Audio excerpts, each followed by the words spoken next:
My name is Paul Gagnon. I am a former recruiter and account executive for Jarvis Consulting. And Jarvis managed to place, in excess of hundreds of individuals in both startups and in enterprise firms. I was responsible for leading a lot of that growth for us, both working with candidates like perhaps yourselves. Yeah, perfect, thank you. Candidates like yourselves looking for jobs, but then also working with hiring managers to understand how can you actually attract the people that are talented that have options. Because the reality with entrepreneurship is that you can have incredible ideas, but if you are not able to attract very talented, smart people to your organization, you're only gonna grow so much. So my work with Jarvis, which I did leave a few weeks ago because I found something better, my work with Jarvis was both account executive with hiring managers and recruiters. What I want to do with today is I want to give you a look behind the scenes of the recruitment industry. And the reason is that while I worked directly in that industry myself, the reality is that each one of you is also in the recruitment industry. And you're in that industry either being somebody, for instance, like yourself, that's building teams and hiring, or somebody that's looking for a job. And so I want to give you a look behind the scenes, no bullshit, just straight, how do you make this industry work for you so you can get better jobs, build better products, and make more money? Okay, is it the top button? Okay, cool. So the recruitment industry in Canada is $13 billion. And I want you to think about that. It's a lot of money when you realize that recruitment industry is basically putting hiring managers in touch with candidates. These are two people that already want to speak with one another, and yet we spend $13 billion on this industry. My question to you is, perhaps why that might be the case, right? Such a simple transaction requires all of these people and so many recruiters and executives, all this shit, just to put these two people in touch.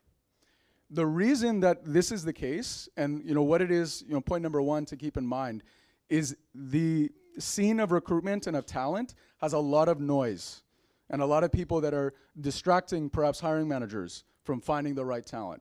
And then similarly, as a candidate, it can be difficult for you to really stand out and actually diversify yourself from others, right? And so it's like, how are you gonna get an opportunity when you're the same as everyone else?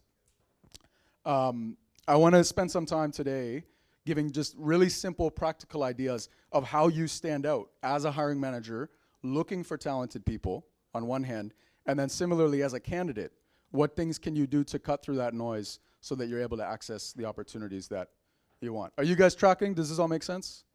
Okay, cool. Just by show of hands, who here is in a place to hire, like some form of a hiring manager, owner, operator?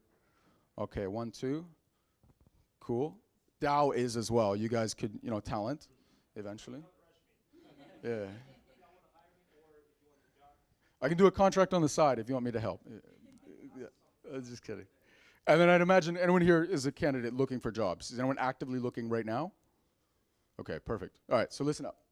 With the hiring managers, the few things that you want to keep in mind to attract people that have options, that are actually talented, going to drive your business forward.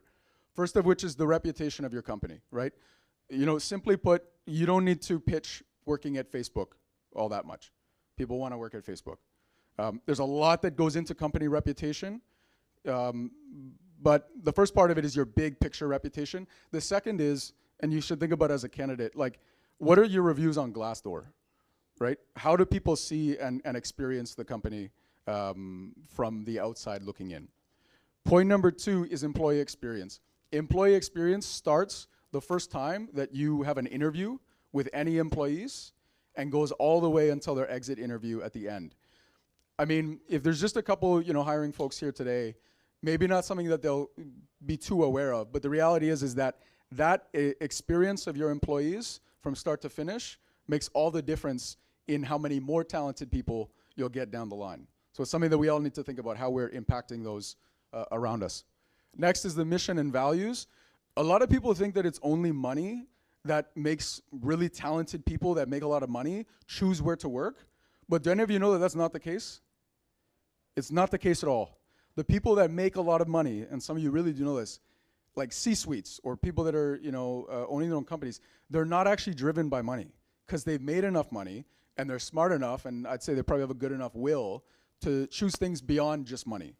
And so you look at folks that are really smart, they're concerned with the mission of the company. They're concerned with what values of that company align with them personally. And even if you're a small company, you want to assess the mission and values of the people you're working with and your own company. What is it you're doing to give back? Like we had this saying when we were growing Jarvis, which is social good is good and good for business, which means that you do social good, you help people, but you also help your business. Next to that, talented people, and something that all of you should think about. Even when you're interviewing, you're not just thinking about the job, you're thinking about the career growth from that job. And in any job that you're in, your manager will immediately look at you differently if you express intention to grow. And so I would say a bit of a hack to even leveraging the job you're in is make it known that you want to grow, that you're not satisfied with things as they are today, because it makes people treat you differently when they know that you're aiming for something more. So providing that career path as a hiring manager is very, very important. And then finally, talent advisors. If you're doing all these things and you're still only getting, resumes of people you don't want to speak to, let's just leave it there, you can then go to the talent industry. You then talk to a recruiter, account executive. They'll have some strategies and hopefully help you out. This all makes sense to you guys? This seem solid? Cool. I feel like this might be more directly applicable to you here, but what can you do as a candidate, as someone with, I like to describe it as a skill that you're willing to trade in return for money? Or you can even say time that you're trading, but skilled time in exchange for money. What are you gonna do that's actually gonna make you stand out? And while it is the second point here, I wanna start with it as number one, because I did one of these a few months ago, just virtually, and I just did a LinkedIn deep dive as to how you can stand out. The reason is that pretty much every job that you're seeing on LinkedIn or that's really even hiring right now, and pretty much that entire $13 billion industry, it's all mediated through LinkedIn. I know some of you don't like LinkedIn, it's cringe because people post about politics and stuff. Like pretty much all the recruitment industry goes through LinkedIn. There's times where you know someone who knows someone, but for the most part, it's all through LinkedIn, and it's through a simple LinkedIn add-on called LinkedIn Recruiter that recruiters type in the keywords from the jobs. Sometimes they don't have a JD, they just have a few keywords, and that's what ranks the list of people that are relevant to be reached out to. One thing to keep in mind, it's rank ordered according to the frequency of those words. So again, if there's one thing I would say to you as a candidate, if you're good in a particular space, blockchain, Java, languages, whatever it is, mention that like a stupid amount of times on your LinkedIn. The reason is that when a recruiter goes to type in that word, if you mention it 14 times and you're decent at it, and you mention it 4 times, but you're amazing at it, he's gonna populate above you just by mentioning it more. I said that in an event I did months ago now, and a guy just visited us today that said, hey man, I took your advice and I got a job within 2 days, right? So list it a lot, it's so simple. Complete your LinkedIn, do a picture, all that stuff, and then whatever you're good at, say it a stupid amount of times, okay? Number one is your personal brand. Your personal brand, in my opinion, is who are you as a person, right? You should have a personality in the workplace. What do you do professionally? And why are you better at that than anybody else? To keep it very simple. So personally, as an exercise, get really clear on that. Who are you as a person? What's important to you? What do you like? Whatever. What are you good at, or what do you do professionally? And why are you better than all the other people that do that? There's so many ways to play with that and make it work for you, but you should be really clear on what your personal brand is. And on your LinkedIn, when you meet people at events like this, you should be able to express that to people, and hopefully they like you. We did LinkedIn, super important. Just fill it out, repeat the words. Next is networking events. So the company I left Jarvis for, I have because I went to an event and I talked to everybody at events. So go to them, understand your personal brand, be able to pitch yourself, have your LinkedIn ready to go, and just connect with people, just chat, right? If they can save time finding someone, they probably will. Next, creative outreach. So, like I said before, big industry, lots of people looking for jobs. You want to think, how can you stand out from others? It's creative because I can't tell you what it is, or it wouldn't be creative. But think, what ways can I stand out from others with my search right now?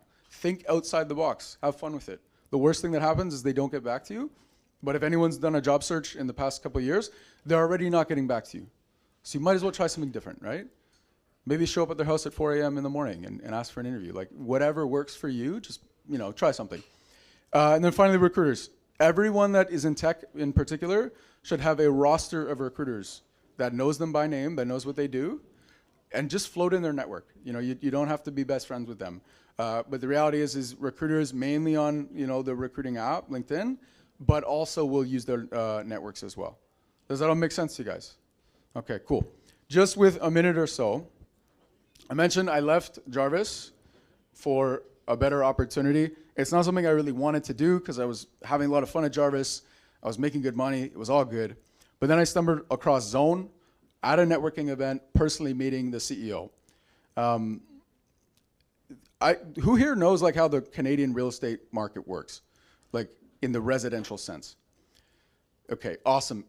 I mean, maybe by show of hands for those who know, which is a few people, but if you really look at it, it's absolutely crooked, backwards, and imbalanced.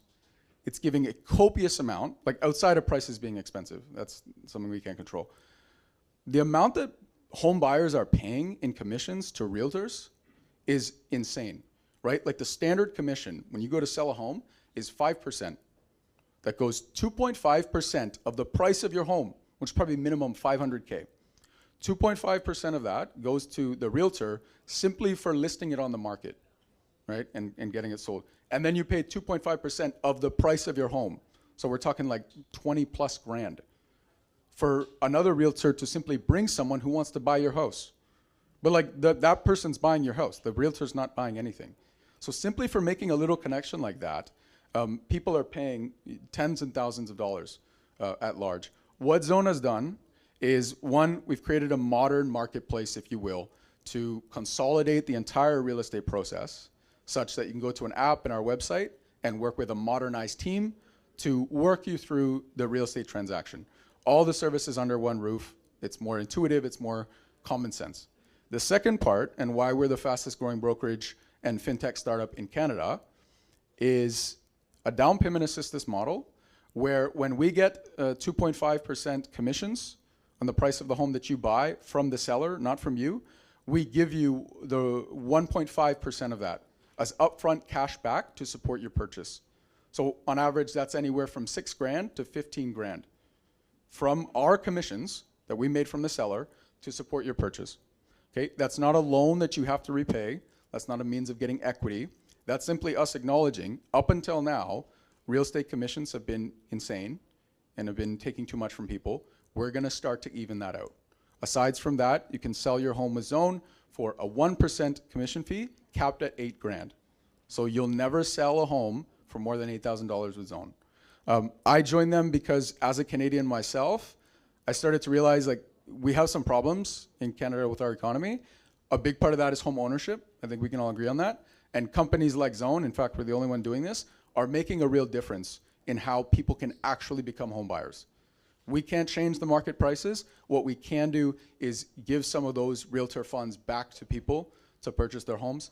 If you're interested, perhaps one of you looking to buy something of that nature, check us out on our website at zone.ca or connect with my LinkedIn here.